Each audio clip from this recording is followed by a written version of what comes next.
বৃষ্টিপাত বেড়ে যাওয়ায় দেশে এডিস মশাবাহিত রোগ ডেঙ্গু আক্রান্তের সংখ্যা বেড়েছে। হাসপাতালগুলোতে বাড়ছে ডেঙ্গু জ্বরে আক্রান্ত শিশু রোগীর সংখ্যাও। তাই ডেঙ্গুর এই মৌসুমে শিশুদের স্বাস্থ্য ঝুঁকি এড়াতে শিশুদের প্রতি অভিভাবকদের বিশেষ যত্ন নেওয়ার পরামর্শ চিকিৎসকদের। শরীফুল ইসলামের রিপোর্ট। 7 বছরের শিশু ইউসুফ ডেঙ্গু জ্বরে আক্রান্ত হয়ে চিকিৎসা নিচ্ছেন রাজধানীর শিশু হাসপাতালে। প্রথম দিকে অবস্থা জটিল থাকলেও এখন অনেকটাই সুস্থ সে। শুধু শিশু ইউসুফই নয়, তার মতো আরও অনেক শিশুই ডেঙ্গু জ্বরে আক্রান্ত হয়ে চিকিৎসা নিচ্ছেন এই হাসপাতালে। খিঁচুনি ছিল, খিঁচুনি হওয়ার পরে 105 জ্বরের কারণে খিঁচুনি, ওর অবস্থা অনেক সিরিয়াস ছিল, বলছিল আইসিইউতে নিতে হবে। এখন আলহামদুলিল্লাহ আগে থেকে অনেক ভালো। তো জ্বর এসে বসে মাথা সহ অনেক গরম ছিল, রক্ত পরীক্ষা করছি, ওটার মধ্যে ডেঙ্গু জ্বর আছে। প্রথমে গতরে লাল লাল উঠছে গুটা গুটা, তারপরে এলো জ্বর। এখন সমস্যা যে মাথায় ইনফেকশন ধরা খাইছে আর যে হয়তো ডেঙ্গু ধরা পড়ছে আর কি। তার জ্বর ছিল, নাক দিয়ে রক্ত ব্লাড গেছে, তার ধরা খাইছে ডেঙ্গু জ্বর।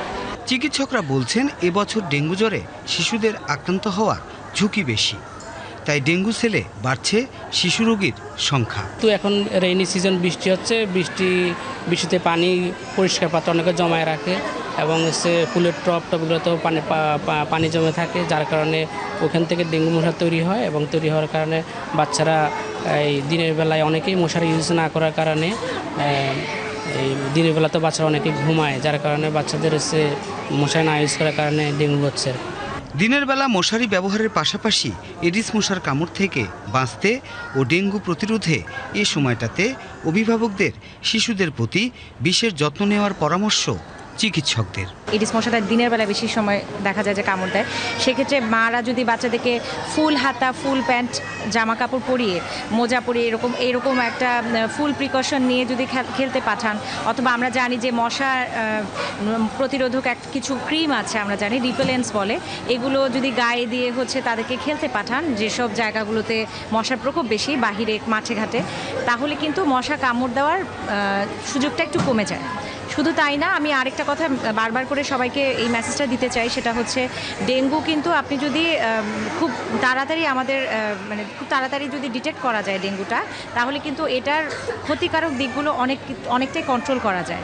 চলতি বছর এ পর্যন্ত ডেঙ্গুতে আক্রান্তের সংখ্যা 13,000 ছাড়িয়ে গেছে, আর মৃত্যু হয়েছে 52 জনের।